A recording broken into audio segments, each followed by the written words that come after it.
અમે સાંભળીશું આપણો જીવ બહુ દુઃખ પામે છે. દુઃખ એટલે દુઃખ તો ભોગવીને આવ્યા છે. કયા દુઃખ? તો દુઃખ અને મહાદુઃખ ભોગવીના જીવડો આવ્યો.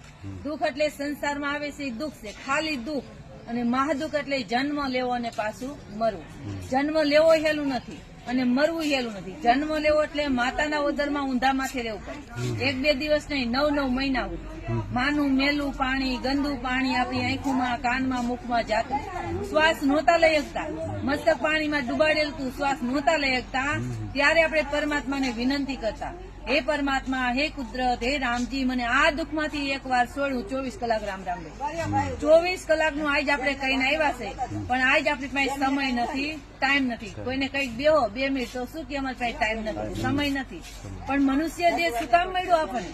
કહા સે આયા કહા જાયેગા, ખોજ કરો અગલે ઘર કી. સદગુરુ મિલે તો શાન બતાવે, ખોલ દેવે અંતર. જયારે આપણને ભવતારી સદગુરુ મળશે ને, ત્યારે સમજાઈને આવે કે હું કોણ છું. હું એટલે આપણું આ શરીર નથી, હું એટલે આપણો જીવ તો ક્યાંથી આવ્યો? એક વાર મનુષ્ય દેહ નહોતો મળ્યો ત્યારે આ જીવ ક્યાં હતો? અને હજી પણ આ શરીર છોડીને જીવ જાય છે તો ક્યાં જાય છે? એની આપણે ખબર હોવી જોઈએ કે નહીં? અત્યારે નથી, પણ સદગુરુ મળે તો એની સમજણ આવે કે આ જીવ ક્યાંથી આવ્યો ને ક્યાં જવાનું. આપણો જીવ બહુ દુઃખ ભોગવે છે. અરે જન્મવાના દુઃખ, મરવાના દુઃખ, ગઢપણના દુઃખ, ગર્ભના દુઃખ, 84ના દુઃખ, નરકના દુઃખ, જમનો માર, બધાય દુઃખ આપણો જીવ ભોગવે છે, બહુ ભોગવે છે, બહુ દુઃખ પામે છે. અરે આ બધાય દુઃખમાંથી મુક્ત થવું છે તો એનો ઈલાજ એક જ, રામ નામ લઈ. રામ નામ લ્યો અને ભાગ્ય જગાવી લ્યો. આ જેવો અવસર મોકો મળ્યો છે, વારંવાર મનુષ્ય દેહ નહીં મળે. દેવ કરતા દુર્લભ માનવ દેહ. દેવતા મનુષ્ય દેહ ની ચાહના રાખે. બ્રહ્મા, વિષ્ણુ, મહાદેવ, 33 કરોડ દેવતાના રાજા ઇન્દ્ર મનુષ્ય દેહ માંગે. ઓહો પ્રભુ માં નવતન દીજે ભરતખંડ કે માય. કેવલ ભક્તિ કરું સંત સેવા, ઓર કૈરા કશું નહીં. કોણ કે છે? ઇન્દ્ર બોલે છે, હે પરમાત્મા, મને મનુષ્ય દેહ આપો ને તો ભારતમાં આપો. હું કેવલ રામ નામની ભક્તિ કરીશ, રામ નામી સંતોની સેવા કરીશ. કોણ બોલે છે? ઇન્દ્ર. અને જે જગ્યાએ ઇન્દ્ર મનુષ્ય દેહ માંગે છે એ જગ્યાએ મનુષ્ય દેહ આપણે મળી ગયો ભારતમાં જ. ભારતમાં જ મળ્યો કે નહીં? આપણે મનુષ્ય દેહ ભારતમાં મળ્યો. અને આપણે શું કરવા લાગ્યા?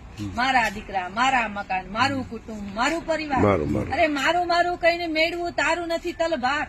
આપણું તલભાર નથી, રતી ભાર નથી, કારણ કે આપણા જીવની અરે કાંઈ નહીં હાલે એટલે આપણું નથી. પરમાત્માએ આવો મનુષ્ય દેહ દીધો. આંખની જગ્યાએ આંખું બનાવી, કાનની જગ્યાએ કાન, મુખની જગ્યાએ મુખ, હાથની જગ્યાએ હાથ, પગની જગ્યાએ પગ.